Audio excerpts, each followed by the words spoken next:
Let's mic news rap.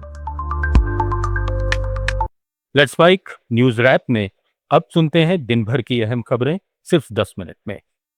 सबसे पहले सुर्खियां। एमपी में भाजपा के तीनों राज्यसभा सदस्यों को चुनाव आयोग ने सौंपे जीत के प्रमाण पत्र। कांग्रेस उम्मीदवार नटराजन के नामांकन रद्द मामले में सुप्रीम कोर्ट में सुनवाई कल। टीएमसी के तीसरे राज्यसभा सांसद का इस्तीफा। कल्याण बनर्जी ने कहा, ममता मुझे चुने या अभिषेक को। और नीट यूजी पेपर लीक पर कांग्रेस आक्रामक, केंद्र सरकार को ठहराया जिम्मेदार। अब खबरें विस्तार से। मध्य प्रदेश की तीनों राज्यसभा सीटों पर भाजपा ने बड़ी जीत दर्ज करते हुए निर्विरोध कब्जा कर लिया है।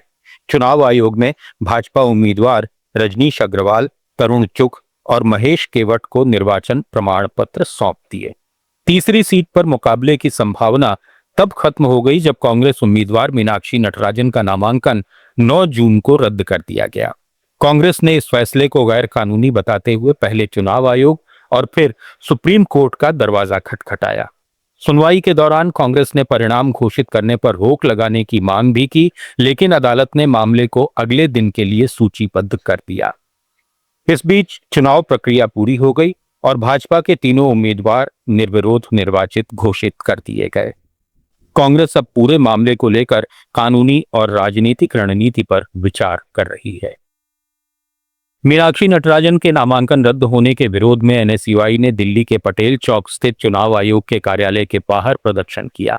इस पर दिल्ली पुलिस ने प्रदर्शन कर रहे एनएसयूआई कार्यकर्ताओं को हिरासत में लिया।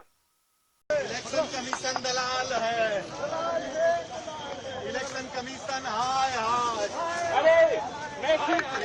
मैं सरकार बना दूंगा, मैं सरकार बना दूंगा। सीट बोलो तो सरकार गिरा दूं, बोलो तो सरकार गिरा दूं, बोलो तो सरकार। मध्य प्रदेश कांग्रेस अध्यक्ष जीतू पटवारी ने कहा कि ये लोकतंत्र में मध्य प्रदेश के लिए काला दिन है। इसे लेकर कांग्रेस ने निर्वाचन अधिकारी के सामने सभी तथ्य रखे, लेकिन वे नहीं माने गए। चुनाव में आदरणीय मीनाक्षी नटराजन जी का जो आउट ऑफ बॉक्स सारे नियमों की धज्जियां उड़ाते हुए पर्चा रिजेक्ट किया गया, ये लोकतंत्र में मध्य प्रदेश को लेकर काला दिन था। देश में लोकतांत्रिक व्यवस्था को लेकर काला दिन था। उसको लेकर कांग्रेस पार्टी ने आर्ग्यूमेंट जो निर्वाचन अधिकारी था उसके सामने पूरे तथ्य समेत दिए, नहीं माना गया। दूसरा, हमारे केंद्र में आदरणीय वेणुगोपाल जी के नेतृत्व में हम निर्वाचन आयोग भी गए और अब सुप्रीम कोर्ट भी मुंह किया। सुप्रीम कोर्ट ने कल तक का उसमें संज्ञान में लेने की बात कही और कल तक निर्णय कुछ आएगा।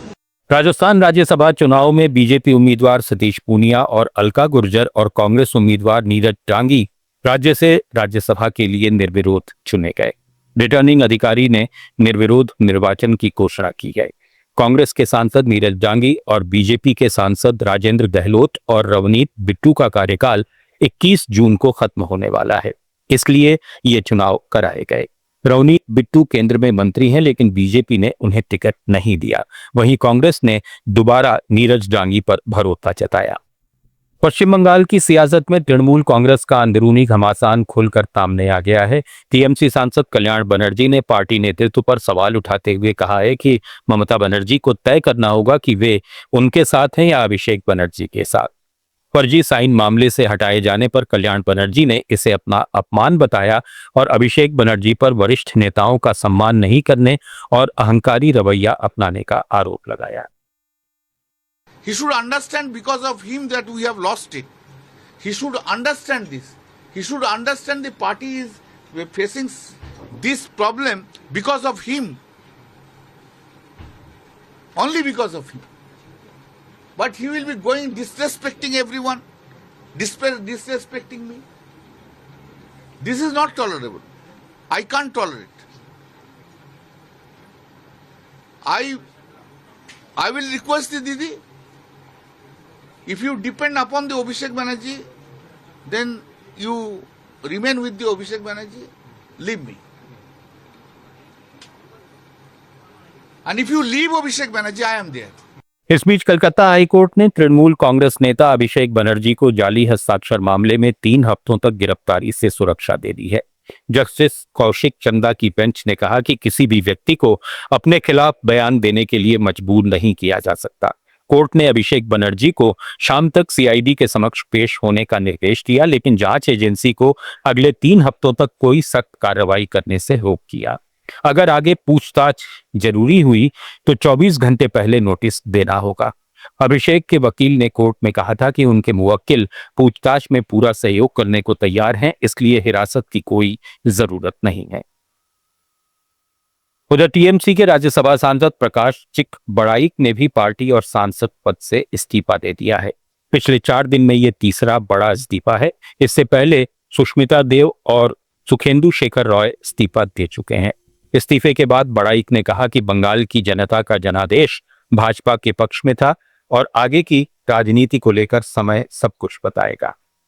कांग्रेस अध्यक्ष मल्लिकार्जुन खड़गे ने आज दिल्ली में अखिल भारतीय कांग्रेस कमेटी के महासचिवों, प्रभारियों और प्रदेश अध्यक्षों की महत्वपूर्ण बैठक की अध्यक्षता करते हुए नीट यूजी परीक्षा में कथित पेपर लीक और अन्य अनियमितताओं पर केंद्र सरकार की तीखी आलोचना की। उन्होंने कहा कि इन घटनाओं ने देश के लाखों युवाओं और उनके परिवारों का विश्वास पूरी तरह डिगा दिया है और शिक्षा प्रणाली में गंभीर चुनौतियां सामने आई हैं। खड़गे ने आरोप लगाया कि मोदी सरकार के कार्यकाल में परीक्षा व्यवस्था अव्यवस्था, अविश्वास और अराजकता का प्रतीक बन गई है। शिक्षा संस्थानों को जानबूझकर कमजोर किया जा रहा है। पेपर लीक के आरोपों के बाद परीक्षा रद्द कर दी गई, सीबीआई जांच चल रही है और विपक्ष ने शिक्षा मंत्री धर्मेंद्र प्रधान के इस्तीफे की मांग दोहराई है। खड़गे ने कहा कि पिछले वर्षों में भी ऐसी कई घटनाएं हुई हैं, लेकिन सरकार ने कोई ठोस कदम नहीं उठाया, जिससे छात्रों और अभिभावकों में खासा आक्रोश है। बैठक के बाद कांग्रेस नेता कुमारी शैलजा ने कहा कि लोगों की दुख तकलीफ उजागर करना हमारी जिम्मेदारी है और पूरे जोर शोर से पूरे देश में इसको उठाया जाएगा। राजस्थान के दौसा में पूर्व केंद्रीय मंत्री राजेश पायलट की 26वीं पुण्यतिथि पर भंडाना स्थित स्मृति स्मारक में सर्वधर्म प्रार्थना सभा हुई। कांग्रेस नेता सचिन पायलट ने अपने पिता को श्रद्धांजलि अर्पित की। मीडिया से बातचीत में सचिन ने कहा कि अशोक गहलोत का उनके प्रति भी उतना ही स्नेह और लगाव है जितना वैभव गहलोत के प्रति है। सभी कांग्रेस जन एकजुट है। राजस्थान में स्वास्थ्य सेवाओं की बिगड़ती स्थिति को लेकर कांग्रेस के विरोध प्रदर्शन के दौरान बीकानेर में पार्टी कार्यकर्ताओं पर लाठीचार्ज किया गया। कोटा के बाद बीकानेर में सिजेरियन डिलीवरी के बाद प्रसूताओं की किडनी खराब होने की घटनाओं के विरोध में देहात और शहर कांग्रेस जिला अध्यक्षों के नेतृत्व में शांतिपूर्ण प्रदर्शन कर रहे कार्यकर्ताओं पर पुलिस की कार्रवाई को पूर्व मुख्यमंत्री अशोक गहलोत ने बेहद शर्मनाक और निंदनीय बताया है।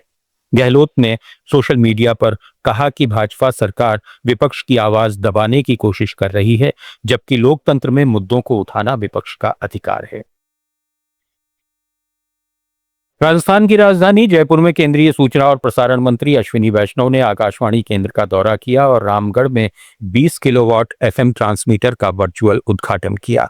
उन्होंने कहा कि देश के सभी सीमावर्ती क्षेत्रों में आकाशवाणी और दूरदर्शन की पहुंच मजबूत करने के लिए विशेष अभियान चलाया जा रहा है। कश्मीर से लेकर कच्छ तक बॉर्डर इलाकों में नए एफएम ट्रांसमीटर और दूरदर्शन केंद्र स्थापित किए जाएंगे ताकि लोगों तक सूचना, शिक्षा और मनोरंजन की सेवाएं प्रभावी ढंग से पहुंच सकें। सरकार का मानना है कि इस पहल से सीमावर्ती क्षेत्रों में संचार व्यवस्था और अधिक सशक्त होगी और स्थानीय नागरिकों को विश्वसनीय प्रसारण सेवाओं का बेहतर लाभ मिल सकेगा।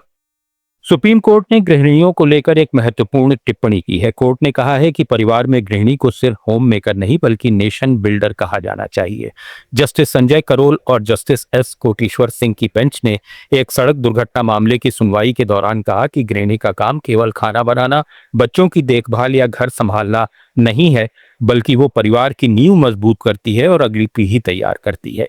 कोर्ट ने माना कि यदि गृहिणी के घरेलू काम की आर्थिक कीमत लगाई जाए तो उसकी अनुमानित आय करीब 30,000 रुपए प्रति माह हो सकती है। इसी आधार पर सुप्रीम कोर्ट ने कहा कि सड़क दुर्घटना में गृहिणी की मृत्यु या चोट के मामलों में मुआवजा तय करते समय उसके योगदान को कम करके नहीं आंका जा सकता। न्यूज रैप में फिलहाल इतना ही। जुड़े रहिए लेट्स माइक के साथ। आप सुन रहे थे let's mic more than radio. Follow कीजिए हमें हमारे सोशल मीडिया प्लेटफॉर्म्स पर।